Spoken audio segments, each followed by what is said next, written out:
think we're live. Feels live to me. I think we're live. Let me see. Let me see what we're doing here. I think we are live. And if we are not, bear with me. Okay, we'll get going here. Just bear with us. We are live here. And I have a couple technical glitches here. It's showing that it's not showing up on all social. So we're going to go ahead and go with this, though. Welcome. This is Live with Bottleneck. My name is Jamie J. I'm the CEO and founder of Bottleneck Distant Assistance. And I'm really, really stoked today. We're talking to a veteran, Paul Huszar, CEO of Vetcor. We're going to be jumping into this in just a minute. So let's go ahead and get this thing kicked off. We'll see you and get this thing rocking in about 38 seconds.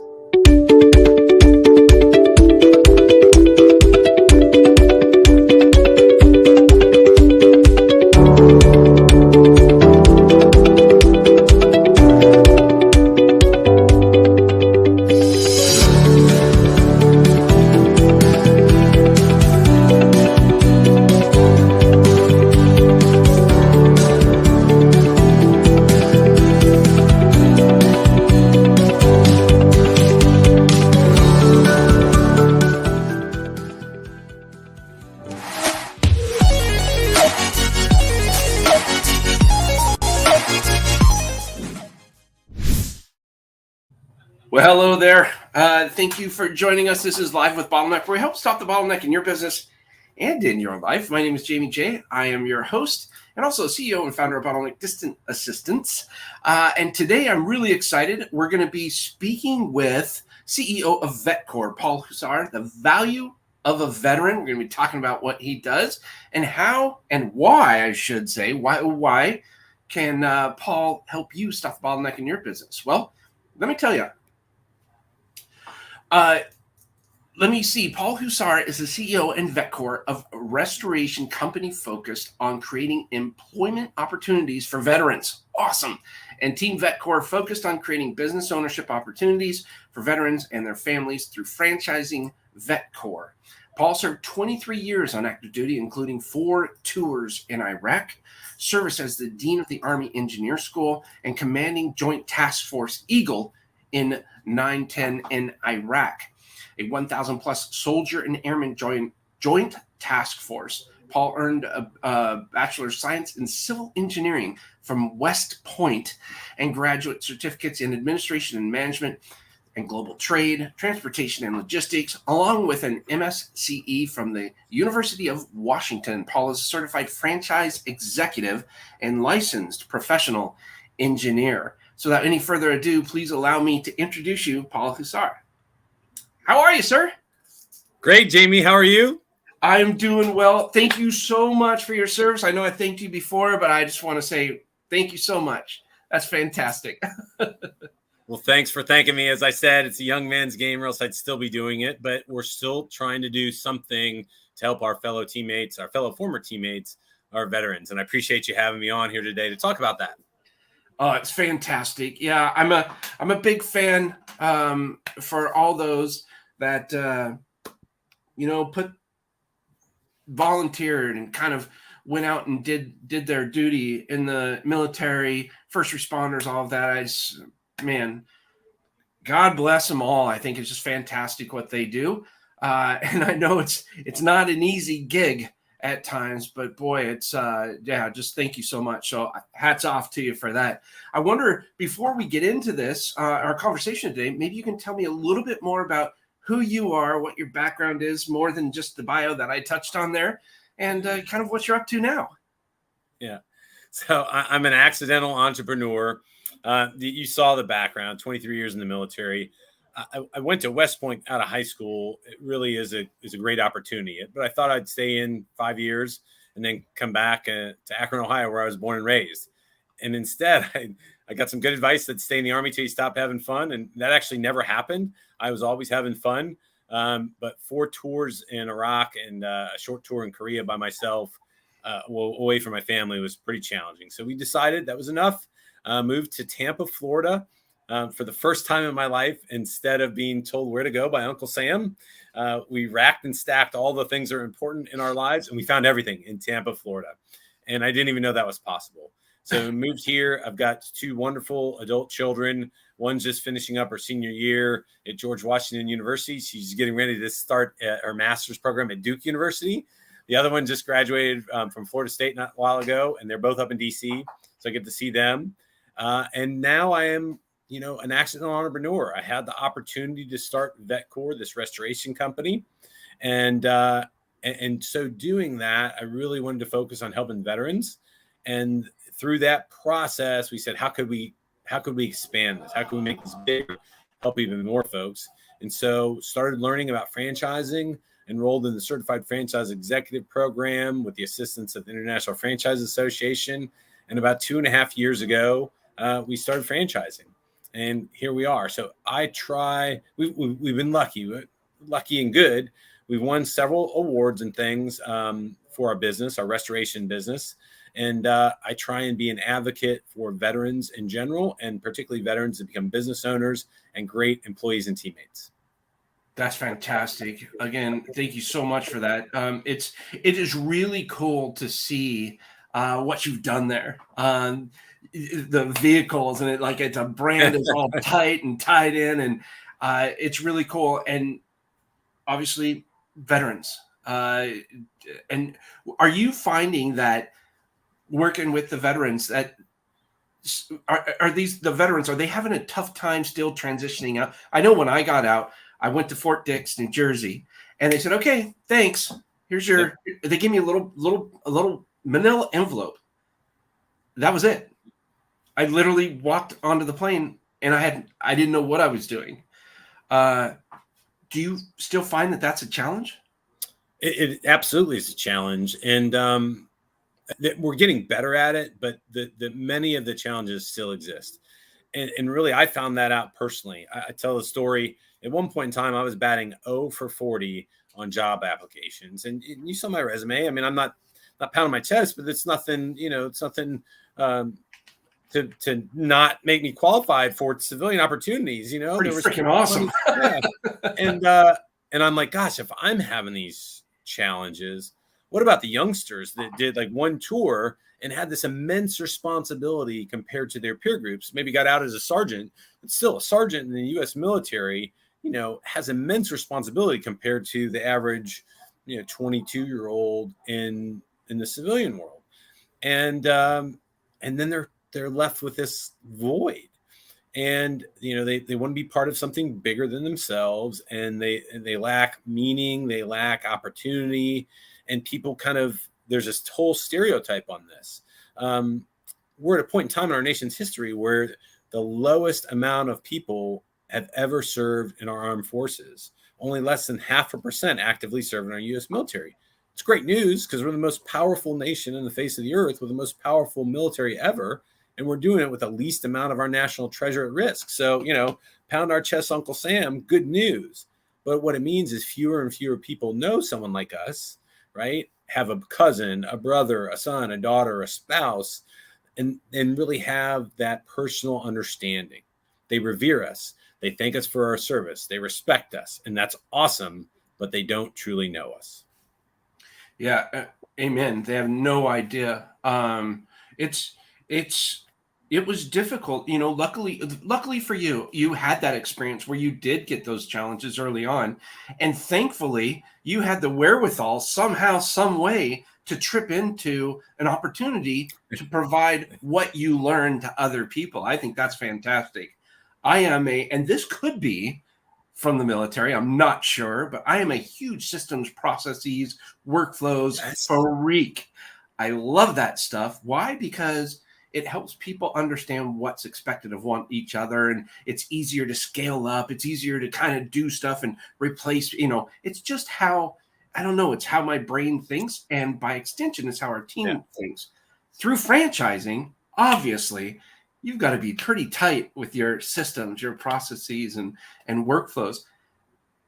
I'm going to imagine you would attribute much of that to your military career, but how did you kind of adopt that?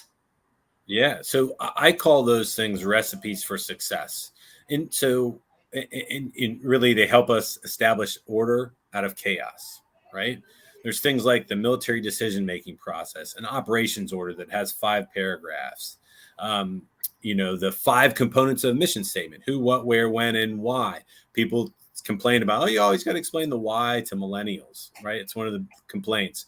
Well, we have been explaining the why as leaders in the military to our subordinates as long as the military has existed. There's this perception that we just issue orders and people follow them rotely, and that's just not the case. But again, it traces back to people this misunderstanding. But that's what I try and present when I have opportunities to talk to folks like you and in this forum. Is there are so many other things, these recipes for success. Everything is worthy of an AAR, an after action review. What do we do at after action reviews? We establish what happened, why it happened, and how we can improve. Imagine being in a learning organization, Vetcor is one of them, where every time you do something, you sit back and you assess and go, how can we be better at this? Through a process that is just kind of ingrained in our head. There's something I learned as a battalion commander, the art of battle command. Understand, visualize, describe, direct, assess. If you can understand the problem that you're trying to solve or the mission you're trying to accomplish, you can visualize what the solution looks like as the commander, as the leader of the unit. Then you can describe that to your team so they have a shared vision of what that looks like. Then you can direct it through written orders and verbal orders and intent. And then you can assess through measures of performance and measures of effectiveness to see if you're actually accomplishing what you do. And that is a big loop, right? That's a great piece of doctrine that I use all the time that I learned in the military. And there's so many other things like that. And that's really one of the aspects of the true value of a veteran. It's organization probably at its finest. I even, in my book, I wrote about systems and processes. And one of the things I wrote about was the DoD, Department of Defense. There's so many things going on, and without SOPs, standard operating procedures, processes, workflows, without all of that, it would be utter chaos, right? So that's what business needs. Business needs structure. And it's kind of neat that you work specifically with veterans because they come into this kind of understanding this. And what a transition. It's like they're exiting the military, but they still have that structure. Do you find that that's something that people kind of gravitate towards?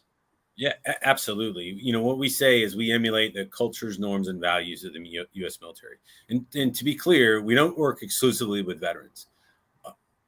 There's a catch here, right? We hire and offer franchises to veterans, their immediate family members, and those who share similar values. So, we pride ourselves in being fit, polite, on time, treating people with dignity and respect. Those characteristics aren't only held by veterans, right? But if you don't have those same beliefs, then you're not a good fit for our team. Because what we don't want to do is close the walls off and make our community, our team Vetcor, more exclusive and more walled off than we already are from the community. We actually want to embrace that. And so we look for veteran advocates, people who are patriotic, who want to be part of this team to come on board, but also that they want to help create opportunities for veterans for sustainable, meaningful employment opportunities and business ownership opportunities as franchises. It's part of our mission and vision. So those things are important to us too. And then when we kind of wrap in the cultures, norms, and values of the military, it makes it very attractive for people who miss that. They want to be part of something bigger. I love it. Yeah, again, hats off to you. I think it's fantastic. Organization is key. And this gives so many people a wonderful opportunity to be kind of an entrepreneur and lead that entrepreneurial life. What do you think are the biggest challenges in running a business like this? So I have the opportunity to talk to veteran entrepreneurs quite frequently, any entrepreneurs, but also potential franchisees.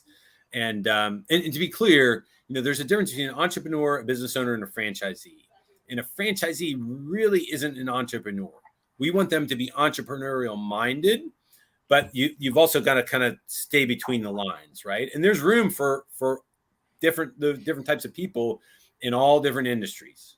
So it's one of the things we say, but also one of the kind of stigmas against veterans is everything is bureaucratic, systematized. That's true, but we're the greatest military in the world, mostly thanks to the backbone of our military, the non-commissioned officers corps, and the initiative of the small unit leader, where people can see opportunities and exploit those opportunities because they're operating based on commander's intent and understand the purpose, right? So those things are really, really important.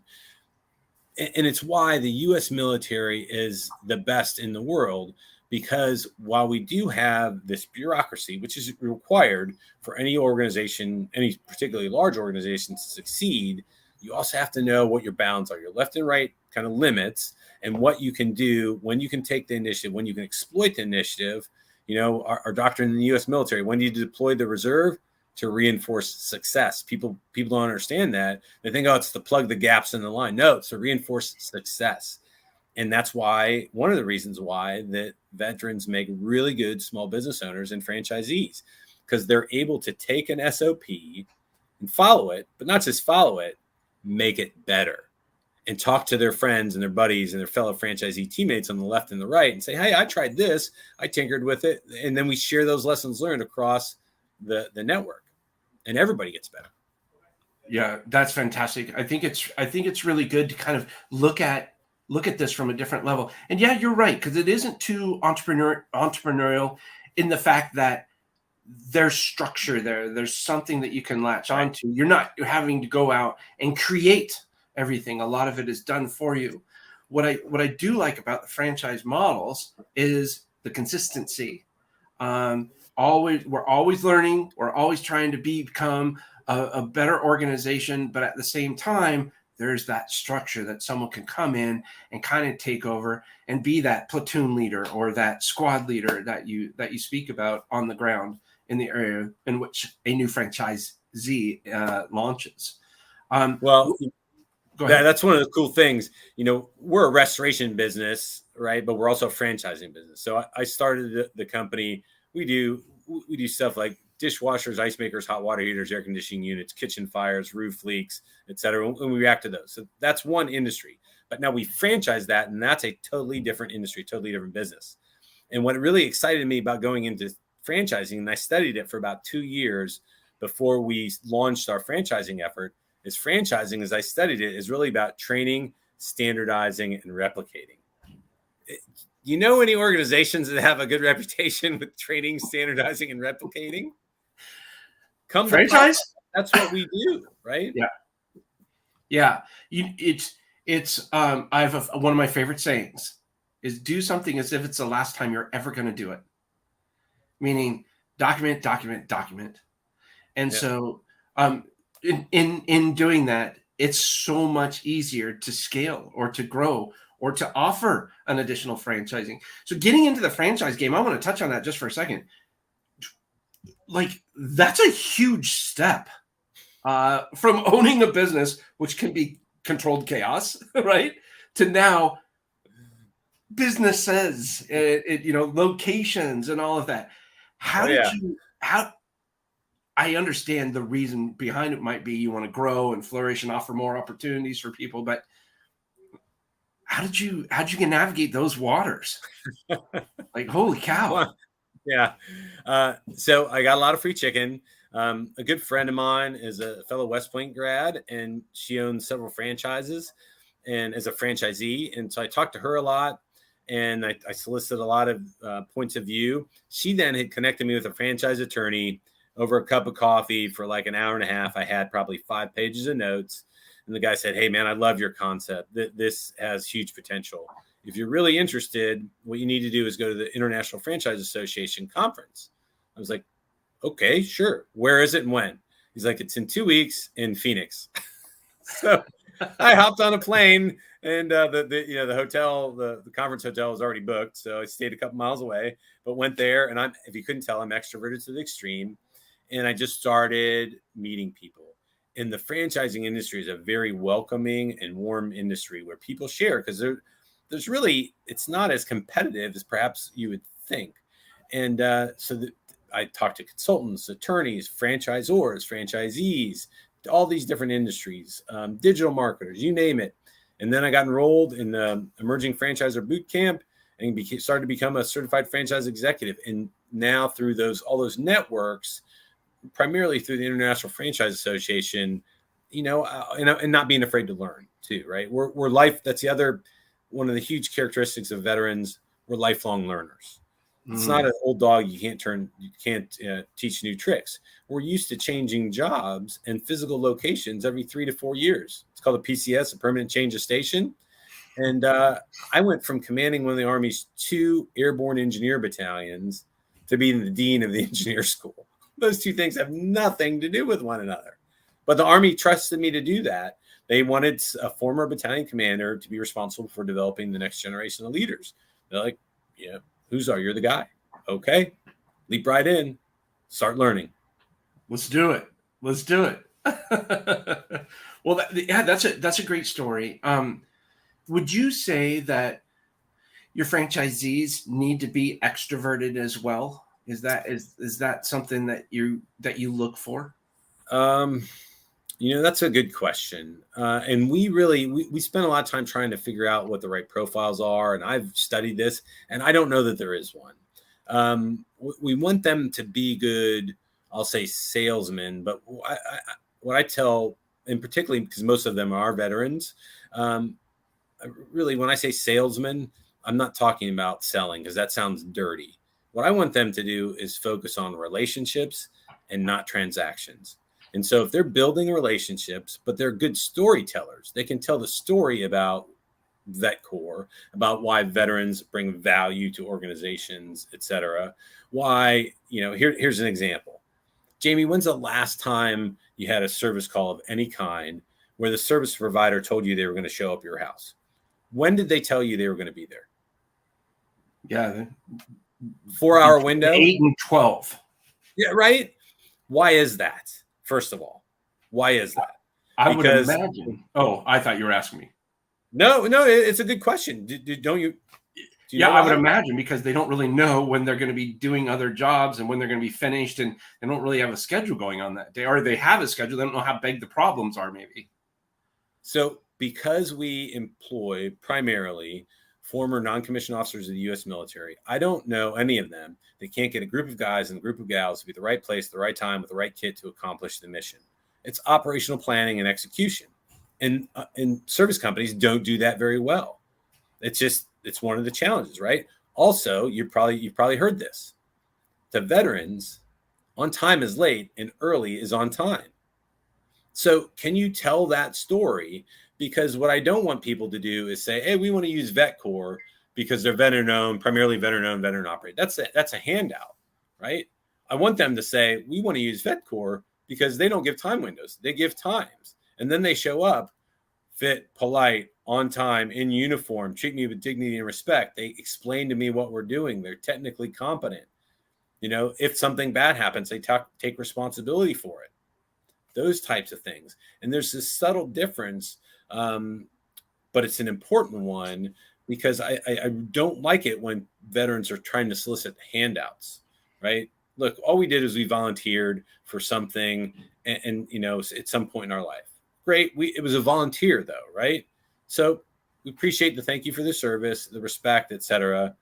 But that doesn't have any really bearing on what I'm doing now. What I'm doing now, though, is impacted by the way I did then and how I do it, which I think is just better from a degree of service. Absolutely. I think it's fantastic. So yeah, there's quite a bit that you just said there, but I'd like to unpack a little bit of it in that I respect your time. I know we have about 5 minutes left, so we will wrap up pretty soon. But one of the things that I really enjoy about, you said transactional. We focus on the distant assistant, which is a more intimate based relationship than a transactional based relationship. Yeah. Through a transactional based relationship, work still gets done, but it's okay, here, I'm giving you this, you do this. Okay, see ya. as opposed to, I want to learn more about you, or here's what I'm going to be doing, setting up the expectations, confirming what we do. Yeah. So when we listen, and listen is an acronym, listen intentfully and soulfully to engage notably. So we listen to make sure that we're hearing those instructions, so that therefore we can do everything in our power to live up to those, or hopefully exceed what's expected of us. Much in the same way, it sounds to me like Vetcor, when they show up somewhere, I love the fact that they are there and they're letting you know what they're doing. They're showing up early, fit, in their uniform. We had someone back here came in and they were fixing up the cable or something like that.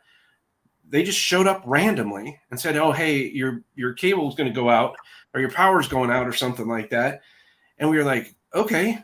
The power went out. They left big old ruts in the grass from where they pulled the truck back, and we were like, "What the heck happened?" We didn't even know who to call. It was crazy. Yeah, So and it just doesn't make you feel good. It's just not my wife the right was way very to treat upset. as well. She should be. Yeah, right. So I think that's a huge game changer when it comes to doing business the right way. Yeah, absolutely. And you had asked me the challenges, and I just recalled that two biggest challenges of starting the business is getting the business, the marketing, getting it in the door, and then also financing the business, particularly financing success, because understanding cash flow. And these are two areas in particular that I think are in general for any business, but also for veterans, because we don't have a lot of experience. We didn't run a for-profit business for the most part in the military, and we didn't do any marketing, any selling or anything like that. So even more of a reason why franchising makes that great opportunity even better, because it mitigates those weaknesses for anybody, but especially for veterans who have a lack of that experience. So I think that's important. It's huge, and they always say, most businesses fail within the first 3 years because they're undercapitalized. They're undercapitalized because they weren't able to get enough revenue in the door, which is marketing. And then it's the financial management piece of it. Yeah, I would tend to agree with that as well. And that's something that you help your franchisees out with, right? There's that guidance and structure in your system. Yeah. And following SOPs, but again, following SOPs, standard operating procedures, but making them better, contributing to them, being experimenting, with them and sharing lessons learned. That I think, when you're in a franchise system too, you're not really competitors, right? Because the better the franchisee does, it's adjacent to you, the better the reputation, the better the brand does. So it behooves you to share those lessons learned. And veterans do that really well because it's a very much a team approach, a win-win-win approach. That's fantastic. Well, where does someone go to learn more about you and about Vetcor? So Vetcor Services, VETCOR Services is our website. Also Vetcor Franchising, specifically about franchising. You can find me on LinkedIn, on Facebook. We have company pages there. I tend to do most of my kind of veterans advocacy through my personal page, just because I have a greater following. And I'm happy to talk to anybody anytime about the values of veterans, what they bring to. There's also a ton of other financial values to them: work opportunity tax credits, training grants, healthcare that they get typically for free from the VA or retiree. There's all these other things as well that make financial sense and provide value to companies too. So online, through social media, through our website, happy to follow up and share. I've got a white paper I share with people about other tips, specifically about programs and things like that. It's what we do. It's inherent in our mission with what we're trying to do in our for-profit company of Vetcor. That's fantastic. That's fantastic. And thank you again. Is there anything else that you would like to share with us before we wrap up today? So just one thing, my VP of franchising has gave me this graphic that he found, and it's been very instrumental for us both with respect to franchising, but my advice on helping transitioning veterans. And I think it fits with anybody. If you can find the intersection of what you love doing, what the world needs, what you can be paid for, and what you're good at, That's your sweet spot. That's your purpose. And man, now I use that with our potential franchisees and say, look, if we're not the sweet spot for you, then we're just not a good fit. We'll help you, as a fellow veteran, we'll help you try and find it. But I found that is probably the best piece of advice I've gotten since I retired, and perhaps the best to live a fulfilling life. Thank you for sharing. Yeah, sound sage advice for sure. And it is nice to be doing something that you love so much. It was, I started my business here. Man, it could be pretty lucrative. And then I got a call one day from someone that said, "Hey, I want to let you know." And it was on a Saturday. I said, "What the heck are you doing calling me on a Saturday?" Well, I just wanted to let you know, for the first time in 3 years, I'm taking the whole weekend off, but I'm taking the day, spend it with my wife and kid. And, we're going to go to dinner and a movie tonight. And I said, "Man, that's freaking fantastic." And then I hear the phone ruffle away, and his wife says, "Jamie, thanks for giving me my husband back." Completely changed the way that I thought about the reason why. Yeah. And That's I keep that inspiring. with me every day. That's inspiring. Good on you, man. Yeah, it's fantastic. Thank you. Well, Paul, thank you so much. Can you hold on just for a quick moment, and I'll go ahead and wrap up? Absolutely. Thanks, Jamie, again. All right. Thank you.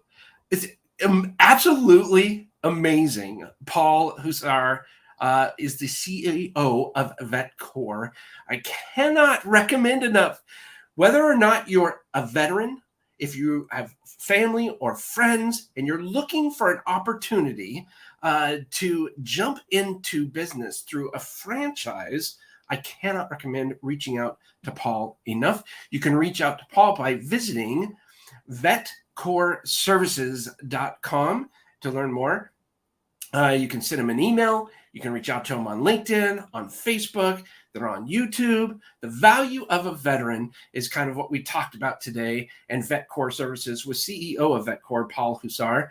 And I just wanted to say a special thanks to him. Seriously, reach out and talk to him as a veteran. If you're just inquiring minds, right? Reach out, ask questions on what happens after you make that transition from the military, or if you know somebody who might be able to benefit from talking of someone like Paul with his amazing record, everything he's done, and with the amazing business that he's got going.